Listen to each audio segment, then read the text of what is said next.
Il n'y a personne dans les années 60, parmi les Acadiens ou les Franco-Ontariens ou les Franco-Manitobains, qui ont dit on a besoin d'une révolution tranquille ou qui regardaient ce qui se passait au Québec et qui se sont dit on devrait se mobiliser pour produire la même chose ici, que ce soit en Ontario, au Français, au Manitoba ou en Colombie-Britannique.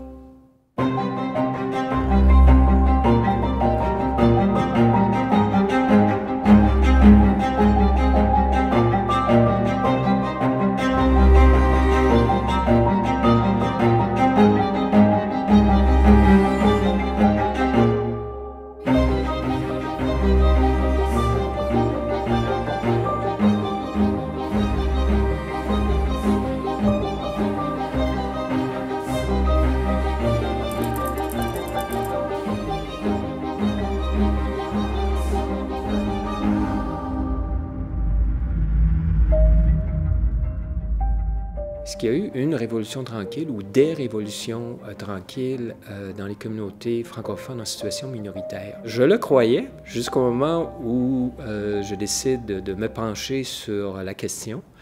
Une chose que je peux affirmer, c'est que dans les années 60, il n'y a pas eu de la part des Franco-Ontariens ou des Franco-Manitobains ou encore des Franco-Albertains une mobilisation de leur part autour d'un parti politique qui leur avait promis des changements importants, des changements dans le domaine linguistique ou dans le domaine de l'éducation, qui les aurait incités à appuyer ce parti politique en question et faire en sorte qu'une fois que ce parti est au pouvoir, eh bien, ce parti respecte ses promesses et met en place des politiques favorables aux droits des Franco-Ontariens ou des droits des Franco-Manitobains.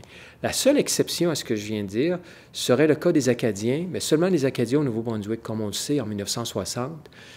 Louis Robichaud, un Acadien, chef du Parti libéral, a obtenu une majorité de sièges et le Parti libéral au Nouveau-Brunswick va former le gouvernement. Et de 1960 à 1970, il va mettre en place une série de politiques. Plusieurs d'entre elles vont être favorables à l'avancement des droits des Acadiens. Mais une fois que j'ai dit tout ça, il n'y a personne dans les années 60, parmi les Acadiens ou les Franco-Ontariens ou les Franco-Manitobains, qui ont utilisé l'expression « révolution tranquille » ou qui ont dit « on a besoin d'une révolution tranquille » ou qui regardaient ce qui se passait au Québec et qui se sont dit vraiment, là, tout le réveil, là, puis tout le bouillonnement idéologique puis politique qui se déroule au Québec, on devrait se mobiliser pour produire la même chose ici, que ce soit en Ontario, au Français, au Manitoba ou en Colombie-Britannique.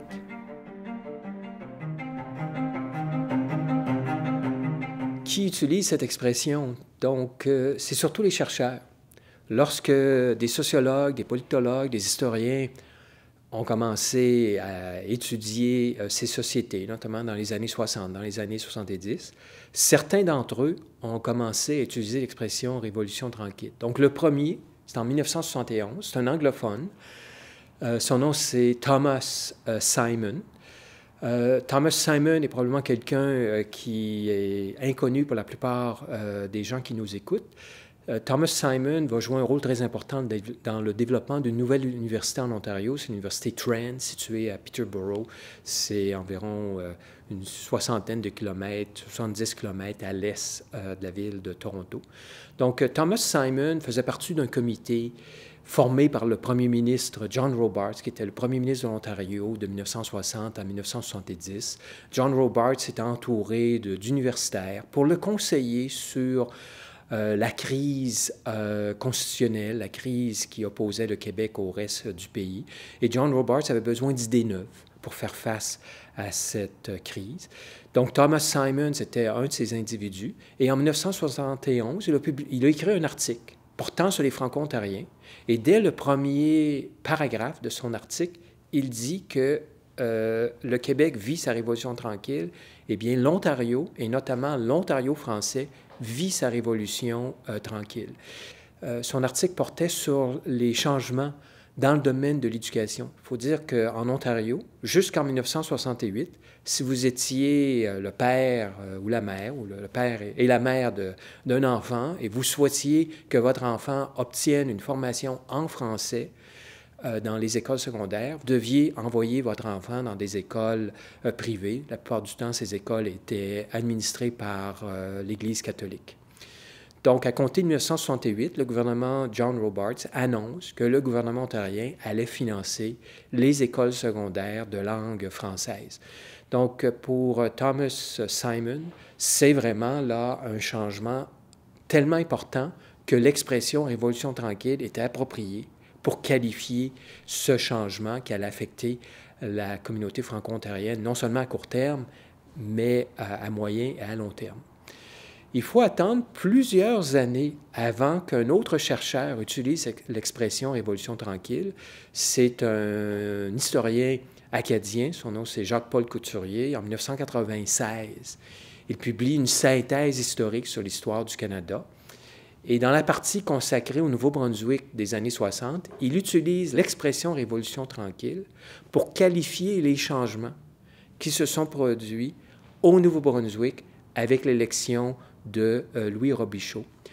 Par ailleurs, Jacques-Paul Couturier prend le temps de noter que les changements qui se produisent au Nouveau-Brunswick n'ont quand même pas l'importance des changements qui se produisent au Québec. Et il rappelle le fait que, contrairement au Québec, où les francophones forment la majorité et ils contrôlent l'État provincial, dans le cas du Nouveau-Brunswick, les Acadiens forment environ un tiers de la population provinciale. Donc, par conséquent, ils n'ont pas un contrôle effectif sur le territoire du Nouveau-Brunswick et, bien entendu, ils n'ont pas un contrôle sur l'État provincial. Donc, on va continuer à avancer dans le temps, mais je tiens à vous rassurer, ma liste est quand même pas trop longue. Prochain arrêt, c'est un article qui avait été publié par un politologue, Frédéric Boilly, et un historien, Joël Béliveau. Article publié, si ma mémoire m'est fidèle, 2006. Et dans leur article, ils affirment qu'il y avait eu une révolution tranquille au Nouveau-Brunswick. Et ce qui est intéressant avec cet article, c'est une comparaison entre le Québec, donc la révolution tranquille au Québec, et la révolution tranquille au Nouveau-Brunswick. Et Boilly et Béliveau affirment qu'il y a de nombreux parallèles entre la révolution tranquille au Québec et celle qui se produit au Nouveau-Brunswick. Par exemple, tout comme au Québec, l'Église catholique joue un rôle très important au Nouveau-Brunswick, notamment auprès des communautés acadiennes. l'Église catholique était souvent responsable du système scolaire, du système de santé, à l'instar du Québec. Donc, à l'instar du Québec, l'Église catholique au Nouveau-Brunswick va se retirer. Et ce à quoi on va assister au Nouveau-Brunswick, c'est exactement ce à quoi on a assisté au Québec. C'est la prise en charge par l'État provincial du domaine de l'éducation, du domaine de la santé, du financement. Et bien entendu, un programme qui va venir à définir le travail de Louis Robichaud, le travail dans le domaine de l'avancement des droits des Acadiens, c'est ce fameux programme connu sous le nom de « Chance égale pour tous ». Et finalement, le dernier ouvrage que je mentionne, c'est un ouvrage qui a été publié récemment. C'est par un politologue qui porte sur les francophones au Manitoba. Et le titre, c'est « La Révolution tranquille au Manitoba français ». Et si la mémoire m'est fidèle, je crois que c'est dénommé... le prénom m'échappe, mais le nom de famille, c'est Hébert. Donc, je m'excuse auprès de l'auteur.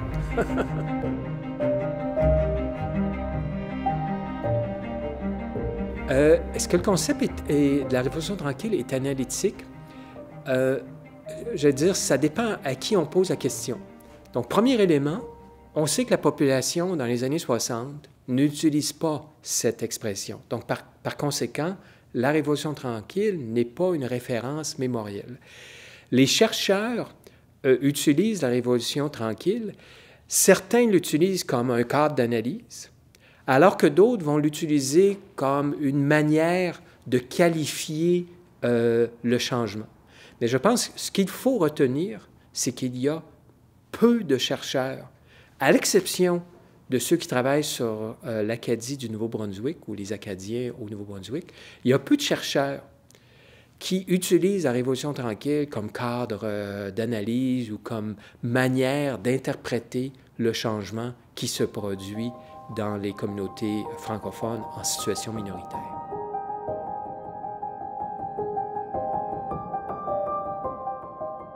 Pourquoi on n'utilise pas le cadre de Révolution tranquille comme cadre d'analyse ou comme référence, il y a deux phénomènes que j'ai observés. Des années 1970 jusqu'aux années, fin des années 1980, il y a eu peut-être 2 ou 3 chercheurs qui ont travaillé sur la francophonie ontarienne, qui ont utilisé l'expression « Révolution tranquille ». Donc, j'ai mentionné Thomas Simons, et il y a eu, entre autres, Robert Choquette, en 1980, qui publie une synthèse sur l'histoire franco-ontarienne, qui va utiliser l'expression « Révolution tranquille ». Mais ce à quoi on assiste, notamment auprès des chercheurs qui se spécialisent sur la francophonie canadienne, surtout la francophonie ontarienne, ce à quoi on assiste, c'est des études qui portent sur les changements qui se déroulent en Ontario français, mais des études qui partent du Québec. Donc, on utilise les conséquences de la Révolution tranquille au Québec pour expliquer les changements qui se produisent en Ontario français.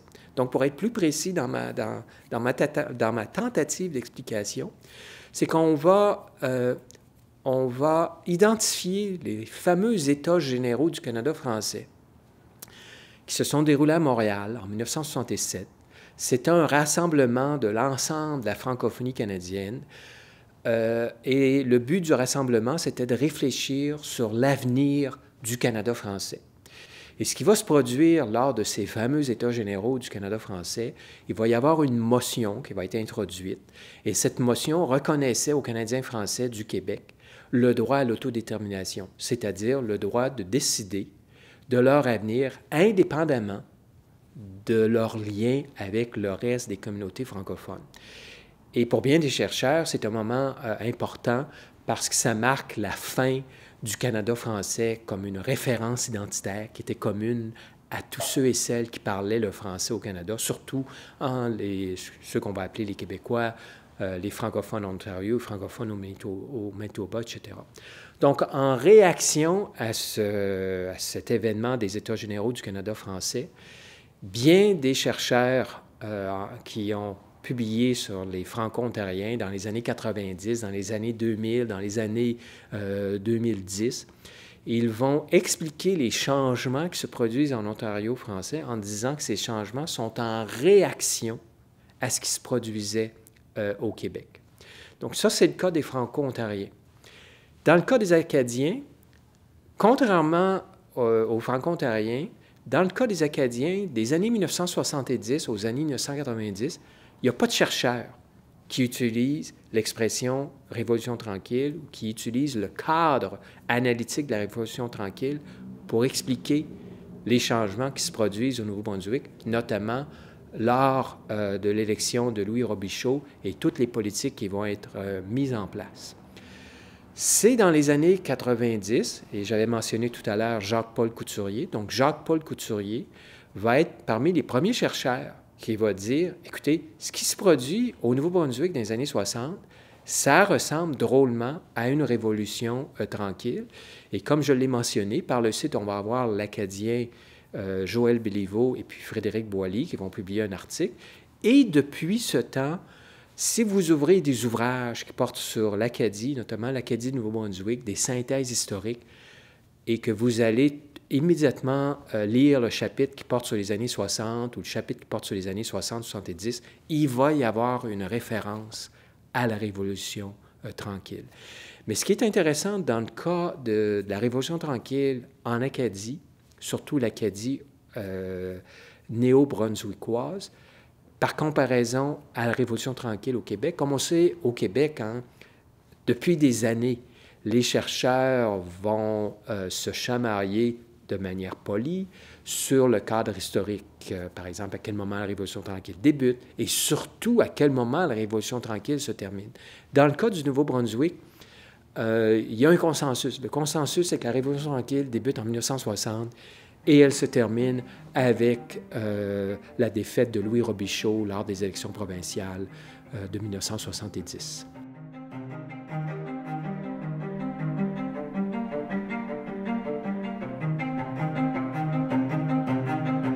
Au cours des 30 dernières années, ceux qui ont travaillé sur l'Acadie du Nouveau-Brunswick ont insisté sur ce que j'appelle le cadre d'analyse de la Révolution tranquille.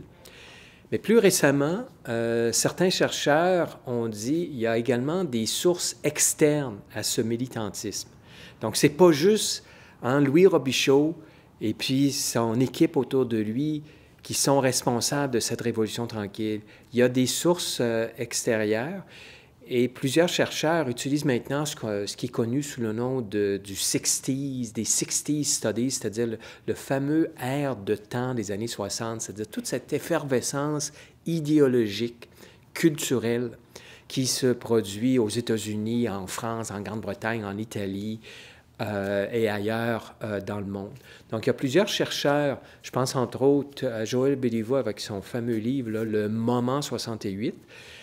Ce qu'il faut comprendre avec la publication de cet ouvrage-là, c'est une volonté de mieux situer le cadre d'analyse de la Révolution tranquille pour vraiment comprendre l'ampleur des changements qui se produisent dans la société acadienne du Nouveau-Brunswick.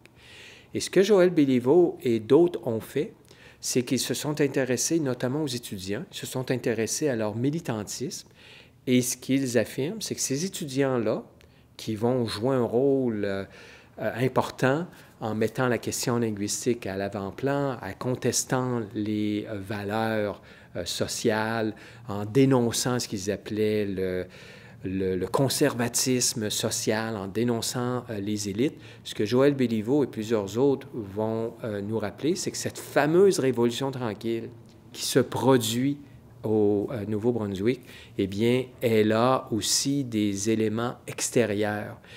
Et ces éléments extérieurs, c'est ce fameux air du temps et cette fameuse effervescence idéologique, culturelle, dont on parle beaucoup, hein, que ce soit aux États-Unis avec le mouvement civique, les manifestations contre la guerre au Vietnam, France, le fameux mai 68 et d'autres mouvements et grèves comme ça qui vont secouer les sociétés occidentales.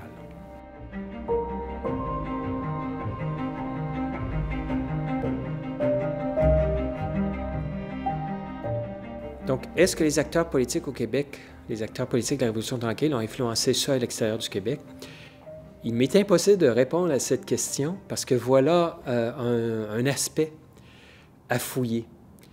À part le fameux texte de Frédéric Boily et Joël Béliveau, il n'y a jamais eu de tentative d'étudier les influences de cette Révolution tranquille, à l'exception de ces fameux États généraux du Canada français. Et comme je le mentionnais plus tôt, pour bien des chercheurs, notamment ceux qui se spécialisent sur l'Ontario français, ils vont identifier les États généraux comme étant l'élément déclencheur de ce militantisme en Ontario français. Mais voilà un aspect de la Révolution tranquille qui mérite d'être étudié par les chercheurs. Qui sait, peut-être que des gens qui m'écoutent vont décider de répondre à ce défi et peut-être que dans quelques mois ou quelques années, on va lire un ouvrage sur cette question, peut-être des articles dans des revues scientifiques ou sur des sites web.